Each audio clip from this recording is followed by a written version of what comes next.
bringing you the news and information you need from the people making a difference. This is Comcast Newsmakers. Hi, everybody. Welcome to Comcast Newsmakers. I'm Tony Hill.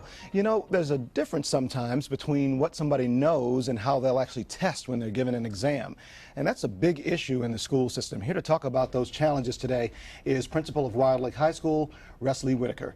How are you? I'm just fine. Glad to have you here today. And these high school assessments, let's first and foremost talk about the requirement and when it's going to really be in place, and in some instances, keep students from graduating, or not from graduating, but from getting their diploma.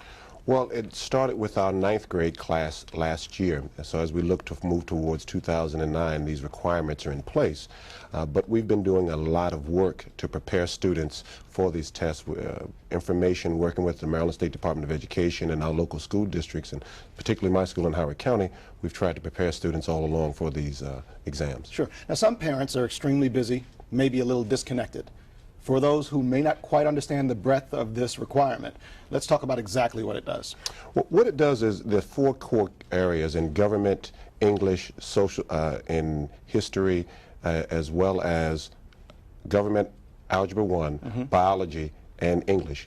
You have these 4 core tests. And in these tests, they look at making sure that students have the minimum skills required to be successful.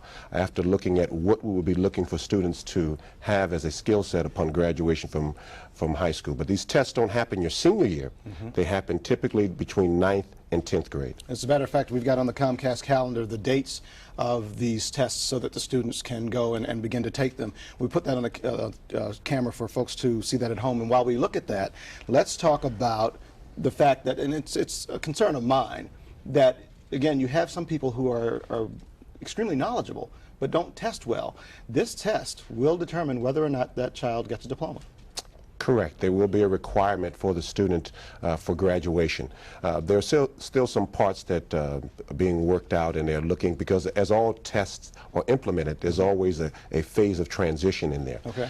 But one of the things that we're looking at with our students, again, part of testing is knowledge and being comfortable with the knowledge. The other part of that is familiarity with the test. So teachers and the curriculums that they're using now, and even local assessments in our school district, we use as a gauge, and we present students with the same type of questions. Sure. We time them the same type of scenarios to help them be a little bit more comfortable in taking tests, because we realize every student doesn't test well, so we try to teach them testing techniques. Sure. And has there ever even been a discussion about taking into account that child's GPA? You know, they could have a 4.0 average and fail the test, and they don't get their diploma.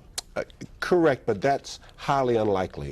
One of the things that's very helpful, again, as we talked about local assessments that we use quarterly, they are aligned with the HSA exam at the end of the year. So we can tell as early as the first quarter of a student's October, mid-October or so, how that student's progressing. Okay. So we can again try to address those areas. But typically, students who are doing well GPA-wise, as long as they're comfortable, they know what to expect on the test, they know how the information and the categories break down, they're comfortable. And that's the real idea here. You want to get the students comfortable. So for a student who's a little apprehensive, a little concerned, or for a parent who is concerned, what is the best thing that parents and students alike can do to make sure that they're successful with this HSA?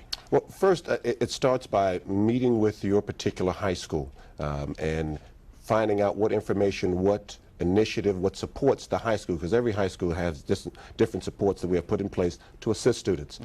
For additional information, you can also go to the MSDE website. Okay, we've got a phone number on the web we'll put on camera for folks to see as well. And they will share that information, and you can actually look at some of the sample questions that will be on the exam.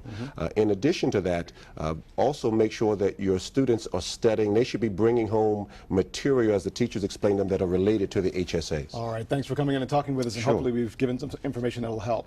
That is Restia Whitaker, who's principal at Wilde High School. And for more on how Comcast is involved in your community, please check out On Demand and click Get Local.